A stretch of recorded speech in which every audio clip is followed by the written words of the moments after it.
Première Guerre mondiale, le spectacle qu'offraient les quais de Bordeaux était celui d'une joyeuse pagaille. Par endroits, il n'existait pas encore de vrais quais verticaux, mais de simples cales.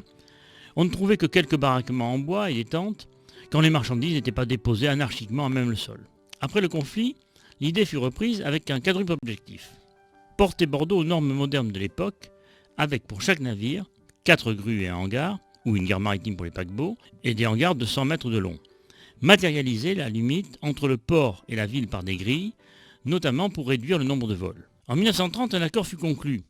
On décida que les hangars, devant s'élever au droit des allées de Chartres et d'Orléans, n'auraient pas d'étage, mais seraient couverts par une terrasse. Par ailleurs, entre les deux s'étendrait un jardin, avec lesquels ils s'harmoniseraient. Enfin, au droit de la place de la Bourse, le hangar serait souterrain.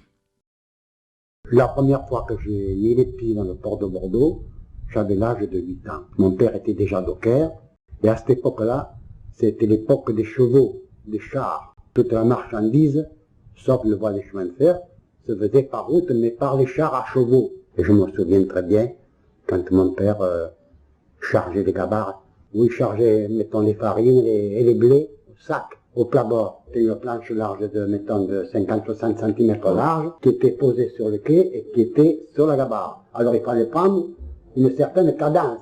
Si on manquait la cadence, on tombait à la rivière.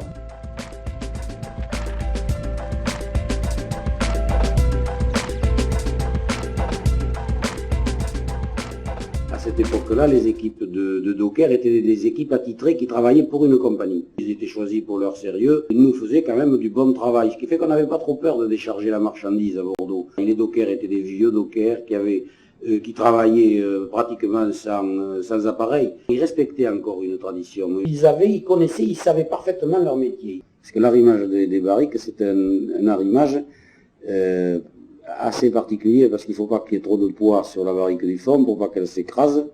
Il faut qu'elle tienne bien, il faut que ça soit bien arrimé pour éviter que ça roule. Le tonneau de jauge utilisé dans la marine marchande pour mesurer le volume des navires a pour origine la barrique bordelaise.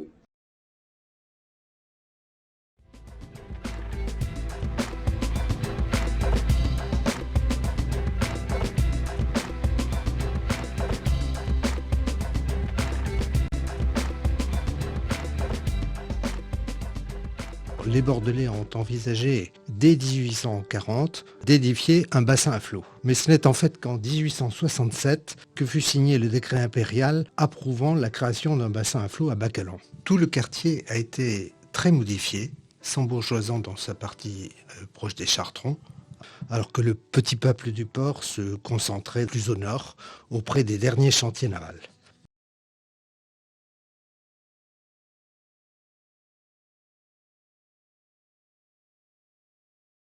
Les dockers de Bordeaux étaient très spécialisés dans le chargement des poteaux de mine. Vous aviez des montagnes de poteaux de mine, avec des grues spéciales pour justement aller les chercher, en forme de portique. Ces poteaux de mine repartaient pour l'Angleterre.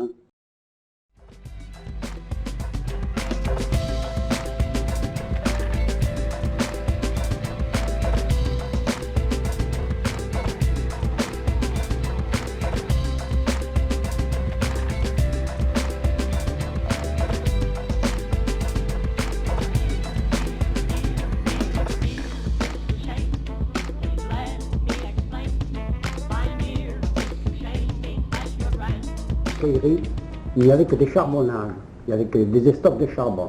Alors le charbonnage se déchargeait du bateau à quai, et alors ça partait par des téléphériques, c'est-à-dire des bennes, qui étaient dirigées sur des estocs, c'est-à-dire des maisons, des patrons charbonniers.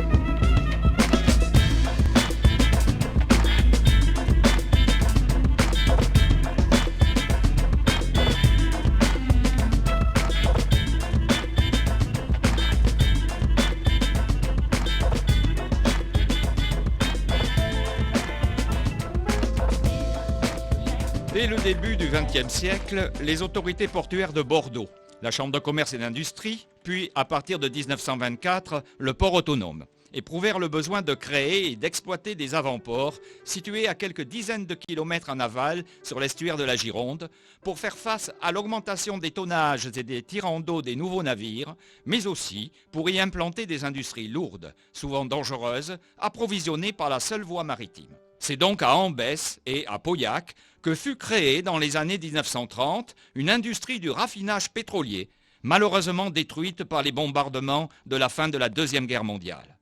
Rapidement reconstruite et développée, cette industrie comprend dès les années 1950 3 raffineries, 2 à Ambès, une à Pauillac, qui, à la fin des années 1960, pouvaient traiter 10 millions de tonnes de pétrole par an, de quoi échafauder des projets de création d'une véritable plateforme pétrochimique.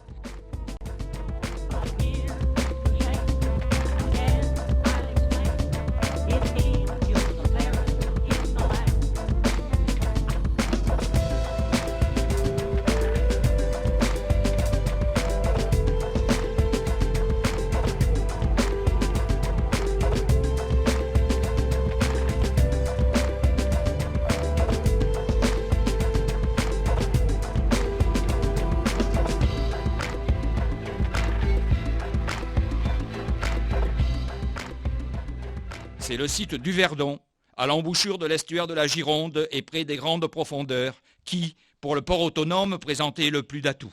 Dès l'entre-deux-guerres, on voulut en faire un port de vitesse pour les paquebots, les passagers arrivant de Bordeaux ou gagnant Bordeaux par voie ferrée.